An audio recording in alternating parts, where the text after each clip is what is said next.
The following story has been brought to you by StoriesToInspire.org.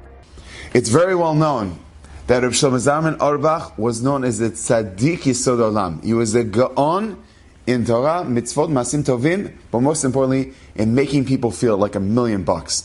So I have to share with you a few stories that when I read that, I was like, wow, who thinks like that? First story with Rabbi Shlomo Zalman Auerbach. Story goes, is anyone has been to Sharei Chesed? I'm sure you've been to Sharei Chesed, and you probably also have been to Sharei Chesed. Okay, so you know the area a little, but for those that don't know exactly where the area is, in Sharei Chesed, where Rabbi Shlomo Zalman Auerbach in Yerushalayim lived, there are a number of beautiful trees there. And the story goes is that when it came to Bechat Ilanot in Chodesh Nisan, which the Chatchila, the Ben Ish Chai writes, the Chatchila is for Nishamot or Klipot to get released properly. It should be Dafka done in Nisan. So it came Chodesh Nisan. A number of trees were starting to bloom. The flowers, the perachim, were still attached to the tree. And the story goes is that Rabbi Shlomo Zalman Auerbach was making Bechat Ilanot with a siddur in front of a house that started to bloom. Of a fruit tree. I believe it was a pomegranate tree. So an Avrech happened to be there. He saw Rabbi Shlomo Zalman Auerbach looking from the siddur, making Bechat Ilanot. He walked over and says, Kvod Harav, Bechat Ilanot? So Rabbi Shlomo Zalman nodded, yes. He said, Kvod Harav, there's the Chatchila, a person, it says Berchat Ilanot, Shtei Ilanot, at least 2 Ilanot. It says, why is the Rav making the bracha here, in front of this tree? Because down the block, there's 2 trees, and the Chatchila, you get 2 for 1. You might as well do it on 2 trees. Shlomo Zalman looked at the Avrech and says, do you mean to tell me the fruit tree and another type of fruit tree that is on this and this rechov? He said exactly the address. Mamash, he knew exactly where it was. So Avrech was a little taken aback. He says, yes, yeah, exactly. He says, yeah, I know about those 2 trees. So he said, Kvod Harav, so then why is the Rav making a trip here? It's not like it's equidistant from the Rav's house or wherever it was. The Rav, and he knew where it was. So it's not like he didn't know. The Avrech was not revealing something he didn't know. Why is the Rav making the bracha over here? He knows that he could go somewhere else, l'chatchila. A person wants to do a mitzvah, l'chatchila. Unbelievable. This is mamash. He didn't miss the forest for the trees. He says, you think I'm making a bracha in front of 1 tree? I'm just mekayim 1 mitzvah, bechat ilanot. But this house over here is where an almanah who just lost her husband. And tragically, not only did she lose her husband, she also had 2 trees. And this seems like the husband took care of both trees with great love and devotion. And when he passed away, one of the trees passed away too. He says, I was thinking to myself, everyone used to make Berchat Ilanot in front of this woman's house for years. And now suddenly this year, no one is. How will that make her feel? I have to make an almanah feel good about herself. I can't do that to her. I'm mekayem 2 mitzvot. Berchat Ilanot according to one shita. And mi mesameach levum lalim. I'm making an almanah feel very happy and good about herself. That at least Shlomo Zalman Auerbach still comes and remembers, remembers what it was once like to make the prayer, make the bracha in front of her home. Such sensitivity. He saw the forest, not just the tree. He was able to see and focus on the feelings of someone else that maybe she'll look out the window and she'll happen to see. That's this ulai. Who says that'll even happen? That's a gaon. Second story to Shlomo Zalman Auerbach. There was a couple.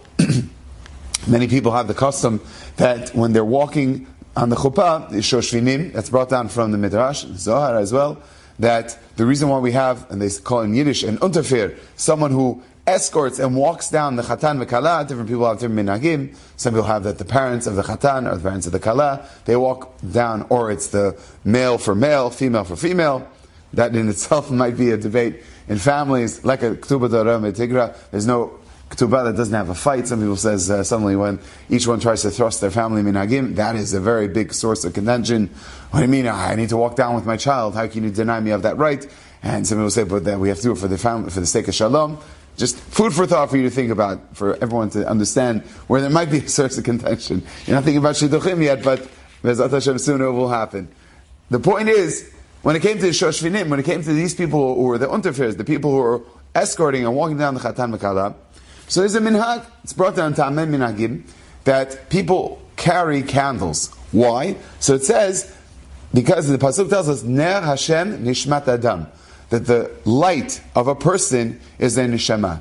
And since this person is about to start a Jewish family, to bring more nerot and more beautiful light into the world, as a result of that, they walked down with candles. So the story goes that there was a chuppah outside. Rabbi Zalman Auerbach was Mesadeh Kedushin, so he was already standing at the chuppah. I believe the Chatan already was there. So the story was with the Kala.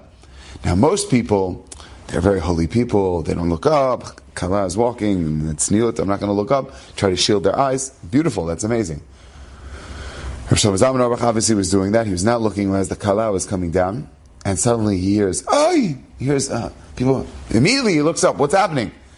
He sees a gust of wind comes and starts blowing, and the flame is flickering violently off the candle. And you see that the Kala's parents are trying in vain to try to shield the flame from getting extinguished. And they're trying to make sure that nothing happens. And they're trying as much as they can to walk their daughter down with yet shielding their body. And then, unfortunately, the fire got extinguished.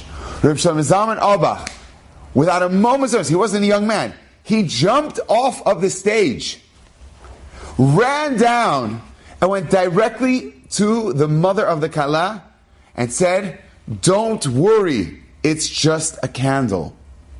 It doesn't mean a siman for anything." Who thinks like that? Who thinks like that? You're at a wedding, thinking, "I'm getting a big kibbutz, okay, whatever, that's their problem, what does that have to do with me? Come, make the brachot, have a nice day, and see you later." No! Because his mother may be thinking, "Oh my gosh, what are we doing? We're marrying off our child. This is a bad siman. I knew it. I knew from the beginning." You don't want to have a family start off with that? What chokhmah, what genius. It's amazing when people think about that. And a final story of Shlomo Zalman Auerbach. People, especially when they're teenagers, don't make exactly the best thought out plans what it is they do, whatever it is that they do. And there was a teenager who, unfortunately, one series of events led to another, and unfortunately, he made very poor decisions without speaking with anyone. And one of the poor decisions that he made was, Rachmana litzlan, lo aleinu v'lo alechem, we shouldn't even talk about this in Bet Knesset, Bet Midrash, is Mechalat Shabbat.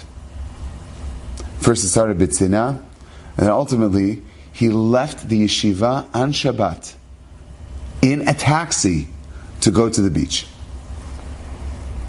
When he came back, his roommates looked at him differently, and most importantly, the Anhala did as well.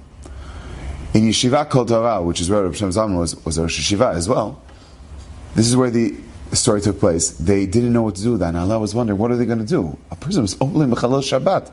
You can't have somebody, this kid has issues. What are we going to do? It's going to be Mashpi al Rabim. And people know if we don't do anything about this, people think it's Hefker. What are we going to do? What are we supposed to do? It's not like he did a B'tzina. People saw him do that. So they figured, you know what, we'll have to make a very painful decision. We're going to have to ask him to leave. So they brought the Bachur into the office.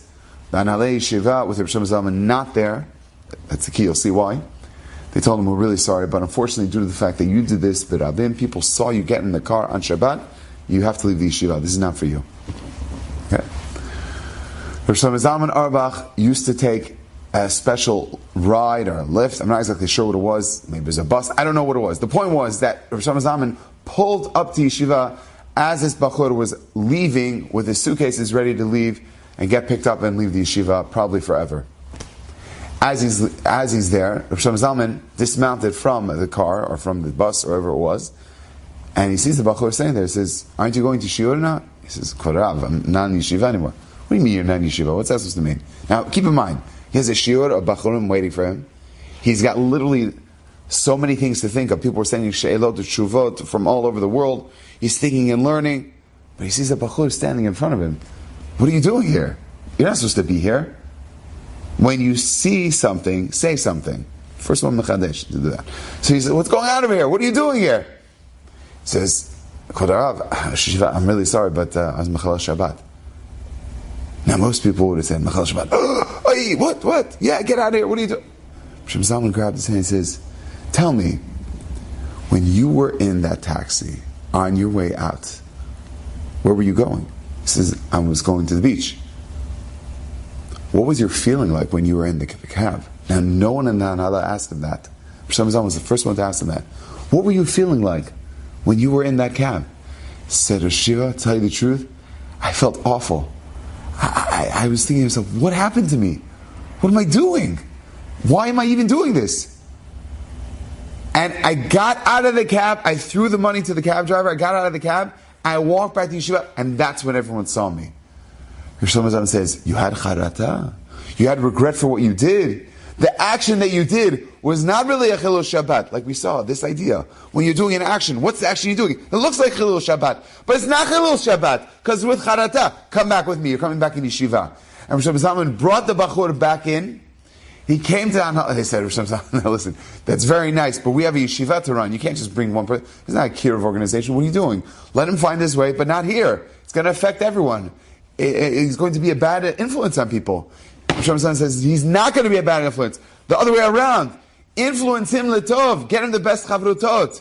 And with that, Shlomo Zalman says, if you're not going to do it, I'm going to do it. And he walked out the Hanala room, saw the first bachur, one who was going to be eventually a very big Shiva, big Mar Mitzvah Rabin, bachur, very serious boy. He says, you want to do Shlomo Zalman Auerbach a favor? Who doesn't want to do the Shiva a favor? He says, do me a favor. I want you to learn with him for an hour and a half every single day. Shiva, I have a chavruta. You want to do me a favor? Yes or no? Please learn with him an hour and a half. Hatzalat nefashot. He says, okay, fine. From 9:30 to 11, I'll learn with you. Then he went over to another bachur. I want you to learn with him also for an hour and a half, till shiur is. And then he says, and then you're going to come to my shiur, he told the bachur. And he says, we're going to build you up and rehab you, because the action that you did is not chilul Shabbat. It was with charata. And since you had regret, ultimately, that's what saved you. Enjoyed this story? Come again. Bring a friend. StoriesToInspire.org